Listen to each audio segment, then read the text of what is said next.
Okay, so today I want to take you on a bit of a journey. We're going to dive into a really powerful, though fictional, work called The Manuscript of the Deep Waters. And really, it's this incredible exploration of the deepest, most hidden parts of the human heart, a place the author calls the unmapped country of our feelings. And right from the get-go, the manuscript opens with these incredible lines, immediately setting the tone. The whole central idea, the metaphor that runs through everything, is this concept of descending into deep waters. You know, those parts of ourselves that are intense, complicated, maybe a little hidden from the light of day. This isn't just a book of poems. It's more like a travelogue from the soul's deepest trenches. So, let's treat this explainer as our own guided tour through that very unmapped country. The manuscript itself is built around a few profound lessons, all learned from a life that was lived with what the author calls authentic intensity. All right, let's begin the descent. Our first stop, well, it explores one of life's great conflicts, doesn't it? The battle between logic and love. The manuscript shows us this through the narrator's relationship with a mathematician named Antonio, a man who truly believed the heart could be mapped out with theorems and proofs. So you've got these two totally opposite worldviews clashing.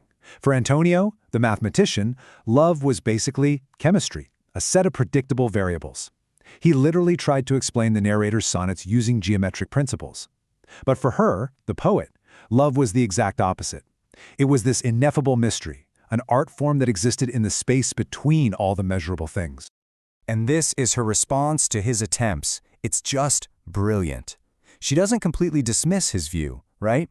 She calls it useful and accurate. But then she hits him with that one devastating word, crude. It's such a powerful statement that love, in its truest form, just refuses to be broken down into a simple formula. But here's the thing. It's not about who was right and who was wrong. The real point is that for a brief, beautiful moment, they actually found a middle ground. He started to recognize the limits of logic, to even fear the unmeasurable, and she began to see that his kind of precision could be its own form of devotion. Their love was like this impossible bridge, and for a little while, they managed to cross it. All right, let's move on to our second lesson. This one dives deep into a concept that's absolutely central to the manuscript's emotional landscape, the untranslatable Portuguese word saudade. It's an idea that gets at a very specific and very deep kind of longing. Saudade isn't just being sad or nostalgic. The manuscript defines it as the presence of absence. Just think about that for a second.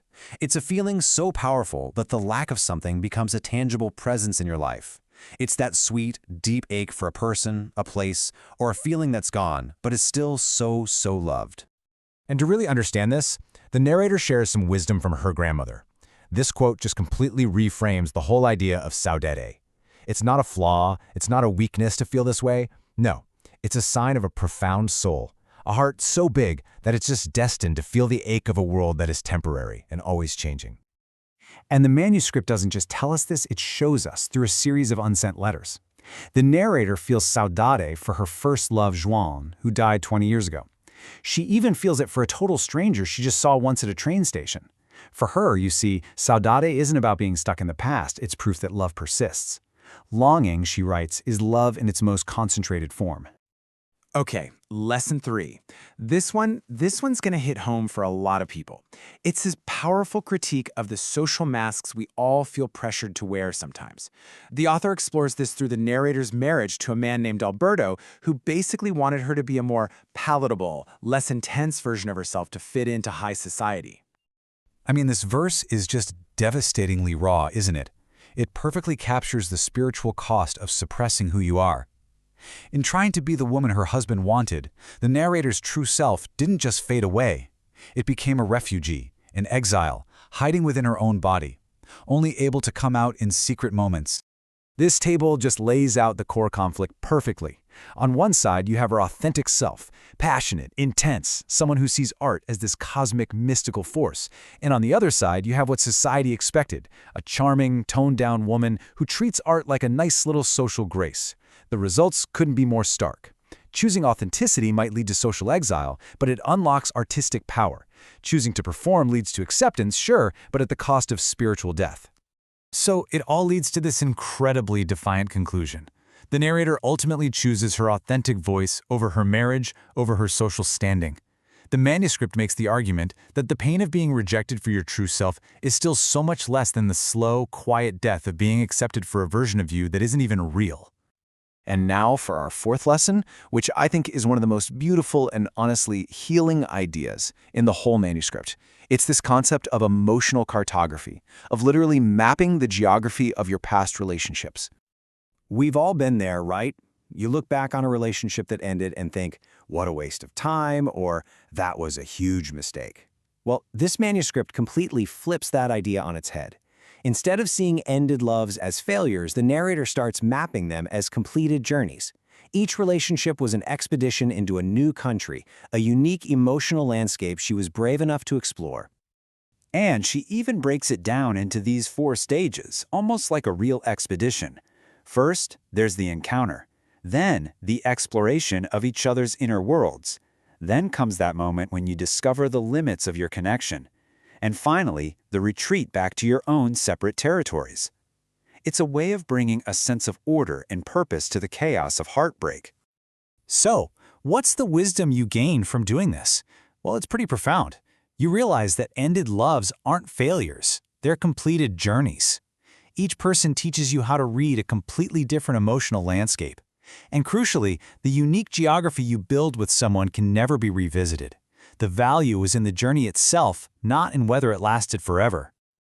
So as we bring all of these lessons together, the manuscript arrives at its final, profound conclusion. It's what the narrator calls the mirror's final lesson, the ultimate wisdom you gain from a life that refused to shy away from those deep waters. And here it is, the central thesis of the whole thing.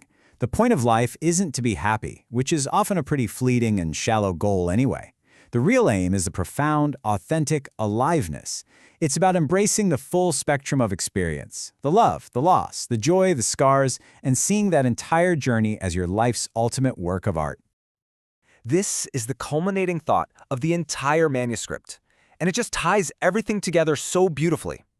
We don't become beautiful by avoiding the things that mark us. We become beautiful because of them.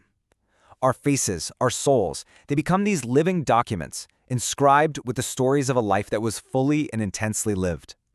And so, the manuscript leaves us with this final provocative question. It turns the mirror back towards us. It asks us to reflect not on our flaws or our age, but on the stories that have been etched into our own being. It's a powerful final thought, really, asking us to see our own lives as a text worth reading. So, what has this life written on your face?